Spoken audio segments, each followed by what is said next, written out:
L'élection présidentielle, c'est terminé. Et à en croire certains, les Français n'ont plus à s'occuper de la gestion de leur pays jusqu'en 2022, année où ils seront rappelés aux urnes, puisque Emmanuel Macron le fera pour eux. High five!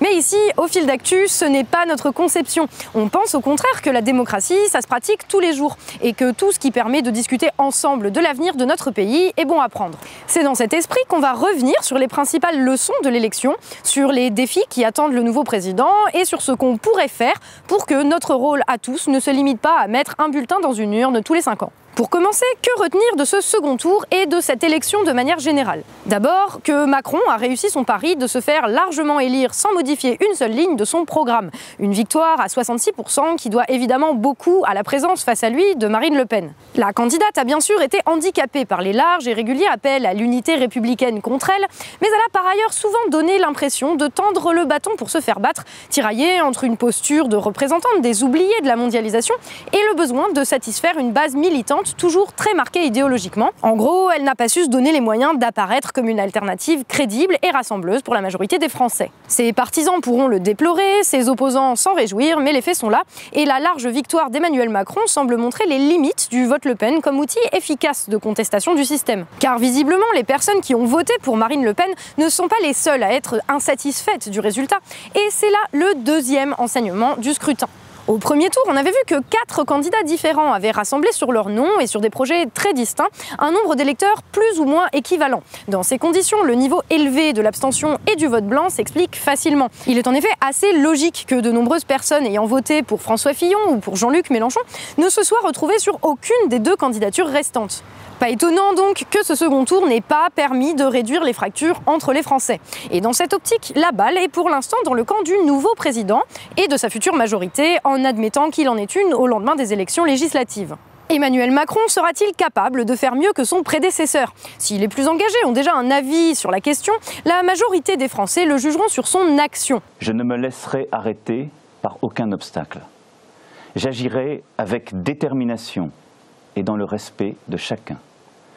Car par le travail, l'école, la culture, nous construirons un avenir meilleur. Malheureusement, son programme incite au scepticisme et à la vigilance. Par ses promesses parfois contradictoires déjà. Macron veut baisser les impôts, mais augmenter les investissements.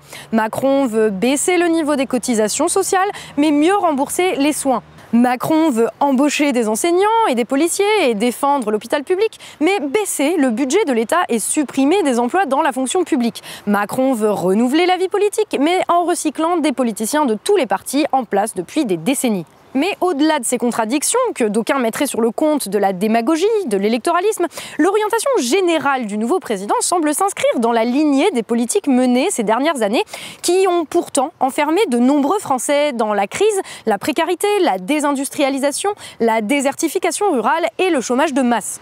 Encore une fois, les Français jugeront, mais on peut comprendre la méfiance et les incertitudes. Donc, la question qui se pose maintenant, c'est si Emmanuel Macron échoue, qu'est-ce qui se passe? Est-ce qu'on doit attendre encore 5 ans pour souscrire à une nouvelle offre politique, avec le risque de vivre dans une société encore plus fracturée qu'aujourd'hui, avec pour seul espoir qu'une personnalité perçue par la majorité comme répondant à nos attentes vienne enfin régler nos problèmes?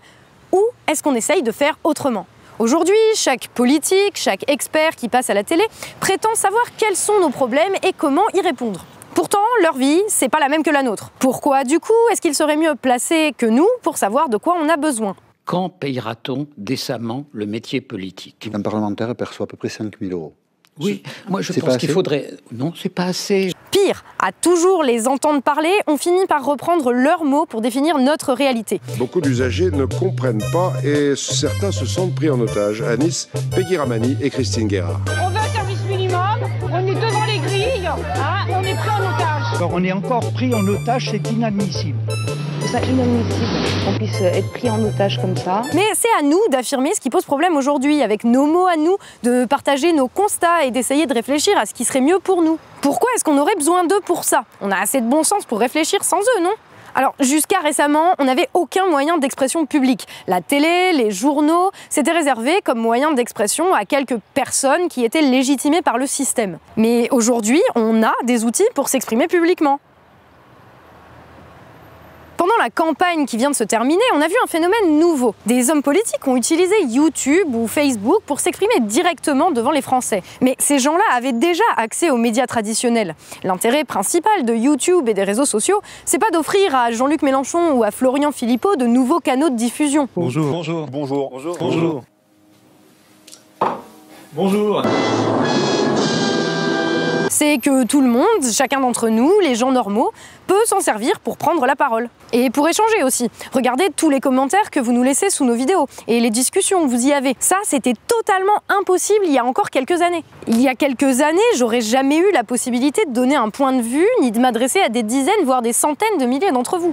Aujourd'hui, on a cette chance et n'importe qui peut s'en servir. Internet, ça sert pas juste à partager des vidéos de chats et à regarder du porno. Ça peut être un excellent moyen, tous, de parler de l'avenir qu'on souhaite pour le pays. Alors si vous n'êtes pas satisfait par la situation actuelle, et on sait que vous êtes très nombreux à l'être, exprimez-vous. C'est quoi votre réel? Qu'est-ce qui pourrait être fait au niveau politique pour l'améliorer? Tout le monde doit le savoir. Après ça, il sera temps de prendre contact, d'échanger entre nous et de nous mettre en réseau. On se rendra très vite compte qu'on a beaucoup plus en commun que ce que la petite bande qui contrôle les autres médias essaye de nous faire croire. Et si vous avez peur de vous lancer, n'hésitez pas à prendre contact avec nous. On ne demande rien de mieux que de vous aider, dans la limite de ce qui nous est possible, évidemment. Et on ne demande rien de mieux qu'avoir des centaines d'autres émissions comme la nôtre émerger. Alors évidemment, nous, on peut vous parler de vidéo parce que c'est le moyen qu'on a choisi et que c'est celui qu'on connaît. Mais la vidéo, c'est qu'un moyen d'expression parmi plein d'autres. Ce qui compte, c'est la démarche. Nous, on a lancé le fil d'actu parce qu'on n'était pas satisfait des médias traditionnels. On voulait faire un peu le journal qu'on aurait aimé voir à la télé. Bonjour et bienvenue dans cette nouvelle édition du Fil d'actu, l'émission qui donne du sens à l'information. Alors ça n'a pas été facile parce qu'on partait de rien. On a juste décidé de laisser de côté nos peurs de se planter, d'oser dépasser les limites de ce qu'on savait déjà, d'aller chercher des idées sur internet, d'utiliser des tutos pour apprendre à faire ce qu'on ne savait pas faire. Et si nous, on en a été capable en apprenant, en faisant sur le tas, tout le monde en est capable. Parce que pour que la démocratie fonctionne, on pense, nous, que c'est aux gens ordinaires de prendre la parole et pas juste à des gus qui vont nous demander de voter pour eux une fois tous les 5 ans. On vaut franchement carrément mieux que ça et maintenant, il faut qu'on le prouve. Allez, force et courage, on est l'avenir de ce pays. Et de notre côté, on se retrouve la semaine prochaine pour donner du sens à l'information avec un fil d'actu plus normal. D'ici là, prenez soin de vous et n'hésitez pas à faire tourner cette vidéo.